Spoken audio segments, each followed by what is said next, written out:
안녕하세요. 소설 하나를 소개하려고 합니다. 제가 소개할 소설의 소재는 1789년에서 1799년까지 진행된 프랑스 혁명입니다.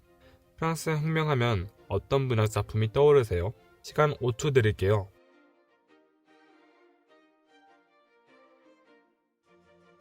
네, 분명 레미제라블을 떠올리셨을 겁니다. 하지만 레미제라블이 다루는 시대와 소개할 책이 다루는 시대는 서로 다릅니다. 프랑스에서 일어난 혁명이라는 공통점을 갖지만 레미제라블은 1830년 7월 혁명부터 1848년 2월 혁명까지를 소재로 다룹니다. 자, 그럼 레미제라블과 마찬가지로 프랑스 혁명을 다루는 대작 소설을 소개해드리고자 합니다. 바로 찰스 디킨스의 두 도시 이야기입니다. 영상 진행 순서는 주제 소개, 등장인물 소개, 줄거리를 들으면서 이해가 안 될 만한 부분에 대한 추가 해설 순으로 진행하겠습니다. 먼저 주제 소개입니다. 두 도시 이야기의 주제는 성찰없는 삶에 대한 경고라고 볼 수 있는데요. 신분을 크게 귀족과 평민으로 나눌 수 있습니다. 우선 프랑스 혁명 전에 귀족은 평민들을 억압합니다. 이런 억압은 프랑스 혁명이 일어났을 때 평민들로부터 되돌려받게 됩니다. 만약 귀족들이 자신의 안위보다는 프랑스 시민 모두를 위해 국가를 경영해 나갔다면 프랑스 혁명은 애초에 일어나지도 않았을 겁니다. 한편 평민은 프랑스 혁명을 통해 권력으로 재판을 주도합니다. 단지 귀족이기 때문에 다수의 의견에 동조하지 않았다는 이유로 사형 선고를 내립니다. 죄목들이 다소 억지스러워 보입니다. 그래서 잘못이 없는데도 억울하게 죽는 사람이 나옵니다. 또한 앞의 귀족과 다르게 소설에서는 평민들이 몰락하는 내용이 나오지 않습니다. 하지만 두 도시 이야기가 나온 연도가 1859년이라는 점을 고려하면 작가는 혁명의 결과를 알고 있습니다. 혁명은 마무리에 이르기까지 정치적, 경제적 혼란이 일어납니다. 혁명을 통해 권력을 얻게 된 일부가 타락해져 혁명의 의의보다는 자신의 안위를 챙기기 위해 정치 싸움만 한 것입니다. 자연스럽게 경제 문제는 뒷전으로 밀려나 식량난과 물가 폭등이 생깁니다. 따라서 이런 결과를 알고 있던 작가는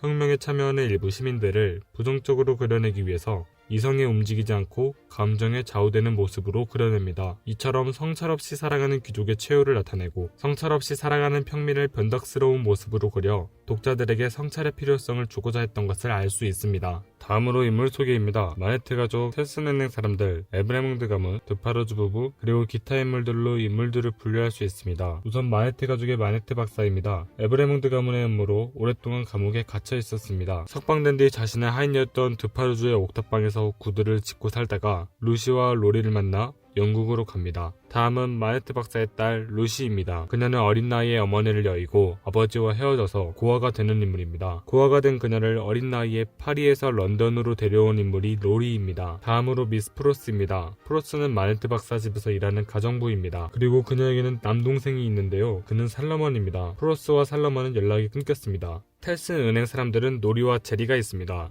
노리는 텔슨 은행의 은행원입니다. 그리고 제리는 텔슨 은행에서 일하는 심부름꾼입니다. 다음으로 에브레몽드 가문입니다. 찰스 다네이 혹은 샤를 에브레몽드입니다. 찰스는 영국 이름이고 샤르는 프랑스 이름입니다. 이후로 영국 이름인 다네이로 명하겠습니다. 다네이는 프랑스에서 귀족 신분을 버리고 영국으로 왔습니다. 그리고 에브레몽드의 가문의 하인 가벨이 있습니다. 드파르주 부부는 파리에서 술집을 운영하고 있습니다. 둘 다 강인한 성격의 인물들이고 혁명을 이끄는 리더십을 보입니다. 마지막으로 기타 인물로 스트라이버와 카턴이 있습니다. 스트라이버와 카턴은 영국에서 다네이의 변호사라는 공통점이 있습니다. 인물들을 관계도로 나타내면 이렇게 되겠네요. 다음으로 줄거리입니다. 이야기는 3부까지 진행되는데요. 우선 1부는 영국에서 시작됩니다. 영국에서 로리와 루시가 파리의 드파르주의 술집으로 이동해 마네트 박사를 만나 영국으로 데려갑니다. 박사가 영국으로 온 지 5년이 지난 시점에서 2부가 시작됩니다. 런던에서 다네이의 재판이 진행되고 변호사인 스트라이버와 카탄의 변호로 다네이는 무죄를 선고받고 풀려납니다. 이때 증인으로 마네트 가족도 왔습니다. 그리고 다네이는 루시와 결혼합니다.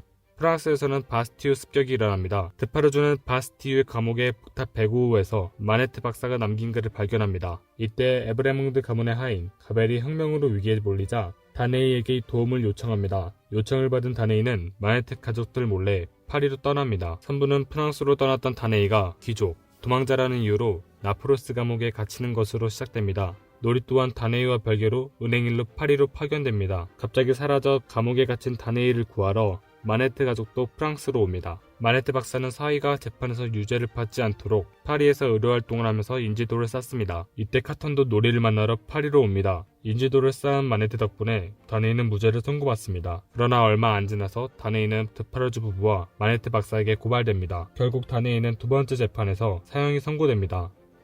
하지만 카턴이 작전을 세우고 결국에는 카턴이 다네이를 대신해서 사형을 받습니다. 다음은 추가 해설입니다. 줄거리만 들어서는 이해가 어려운 부분에 대해서 해설을 하겠습니다. 1부에서 노리는 왜 파리로 간 것일까요? 텔슨 은행은 런던 지점과 파리 지점이 있습니다. 마네트 박사는 텔슨 은행의 파리 지점의 고객이었습니다. 그런데 18년 동안 행방불명되었던 박사가 발견됨에 따라 박사의 계좌도 다시 정리할 필요가 생겨 파리로 갔던 것입니다. 다네이는 왜 런던에서 재판을 받은 것일까요? 다네이는 프랑스에서 귀족이었습니다. 하지만 귀족의 부도덕함에 실망해 자기를 포기하고 영국으로 건너옵니다. 이를 좋게 보지 않은 다네이의 숙부는 다네이가 영국의 정보를 빼가는 첩자라고 심부름꾼들을 시켜 소문을 퍼뜨린 것으로 보입니다. 책에서 대놓고 숙부가 다네이가 첩자라는 소문을 퍼뜨렸다는 내용은 나오지 않습니다. 그러나 다네이와 숙부가 같이 식사를 하는 상황이 있는데 이때 숙부는 다네이와 대화하면서 가문의 명예를 위해서는 조카를 얼마든지 난처하게 만들 수 있다고 조카에게 얘기합니다. 이를 통해 숙부가 음모를 꾸몄다는 것을 추측할 수 있습니다.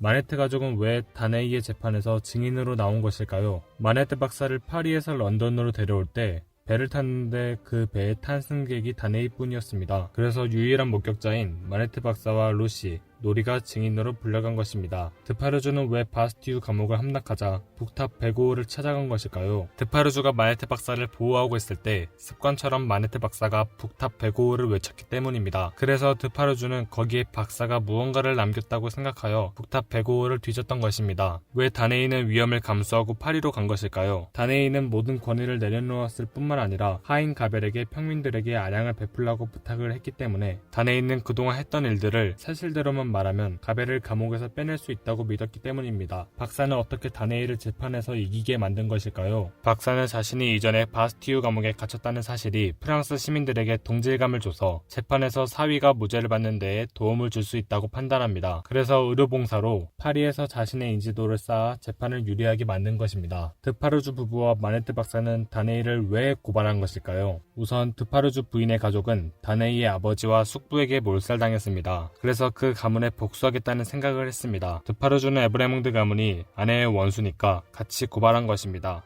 사실 마네트 박사는 다네이의 아버지와 숙부 때문에 감옥에 갇히게 된 것입니다. 마네트 박사는 당시 의사였고 숙부가 저지른 공격으로 상처를 입은 드파르주 부인의 오빠, 숙부의 성폭력으로 정신적 상처를 겪게 된 드파르주 부인의 언니를 치료하러 에브레몽드 가문의 저택에서 잠시 머뭅니다. 그러다가 에브레몽드 가문이 저지른 일들을 알게 되고 고발을 준비합니다. 그러나 고발하기 이전에 걸리게 되고 에브레몽드 가문이 누명을 씌워 마네트 박사를 감옥에 18년 동안 갇히게 만듭니다. 그리고 이러한 모든 사실을 자신이 갇혀있던 북탑 베고우에서 기록합니다. 드파르주가 북탑 베고우를 뒤져서 찾아낸 것이 그때 기록한 것입니다. 그 기록의 마지막에는 에브레몽드 가문을 고발한다는 내용이 적혀 있었습니다. 즉 예전에 썼던 기록이 고발장이 된 것입니다. 어떻게 카턴이 대신 죽을 수 있던 것일까요? 카턴이 간수를 매수했기 때문입니다. 이때 간수는 미스 프로스의 동생 살라먼입니다. 그리고 카턴은 다네이와 매우 닮았습니다. 이전에 영국에서 다네이가 재판을 받을 때 증인이 다네이가 첩자짓을 하는 것을 봤다는 증언이 나왔습니다. 이때 카턴이 스트라이버에게 증인이 다네이와 비슷한 사람을 본 것은 아닌지 증인에게 추궁하라고 합니다. 그래도 증인은 내가 본 사람은 다네이가 맞다고 확언합니다. 이어서 스트라이버는 카턴에게 가발을 벗으라고 합니다. 법정 안의 모든 사람이 깜짝 놀랄 정도로 다네이와 카턴은 닮았습니다. 그리고 이어서 스트라이버는 증인의 성급함을 꾸짖고 법정의 분위기를 역전시킵니다. 이 정도로 카턴과 다네이는 닮았던 것입니다. 왜 카턴은 다네이 대신 희생했을까요? 카턴은 루시를 사랑하지만 루시가 남편인 다네이를 사랑한다는 것을 알기 때문에 희생한 것입니다. 즉 루시의 행복을 위해 카턴은 다네이 대신 희생한 것입니다. 지금까지 주제, 등장인물, 줄거리, 추가 해설을 했습니다. 마지막으로 두도시 이야기를 읽고 나서 든 생각에 대해 말해보겠습니다. 두도시 이야기는 역사적 사실을 소재로 하는 역사 소설이었습니다. 그러나 사실 전달만 하는 소설은 아니었습니다. 역사적 사건에 휩쓸릴 수밖에 없는 개인이 어떻게 헤쳐가는지가 중심이 되는 소설이었습니다. 이때 개인은 사건의 개입함에 따라 한 집단에 속할 수밖에 없게 됩니다. 여기서 성찰을 하느냐 마느냐에 따라 삶의 질이 달라집니다. 소설 속의 인물들을 통해서 알 수 있습니다. 숙부 같은 경우에는 마차로 사람을 치고 어떠한 조치도 없이 자리를 뜹니다. 그리고 피해자의 보호자로부터 살해당합니다. 반면에 다네이 같은 경우에는 자신이 속한 계급, 귀족의 문제를 깨닫고 자기를 내려놓습니다. 그리고 지속적으로 하인 가벨을 시켜서 주변 평민들의 세금을 깎아주고 각종 혜택을 줍니다. 그래서 프랑스 혁명 시기에 하인 가벨의 부탁을 받고 당당하게 간 것으로 생각됩니다. 이를 통해 한 집단에 속해 있을 때 집단 이해의 것들을 적으로 여겨 집단의 문제에 대해선 눈 감았고 자세히 보지 못한 저의 과거를 성찰할 수 있었습니다. 따라서 저는 성찰의 필요성을 깊게 느꼈습니다. 역사에 관심 있거나 개연성이 탄탄한 소설을 찾으신다면 가장 먼저 두 도시 이야기를 추천하고 싶습니다. 지금까지 찰스 디킨스의 두 도시 이야기를 소개한 공군감이었습니다. 감사합니다.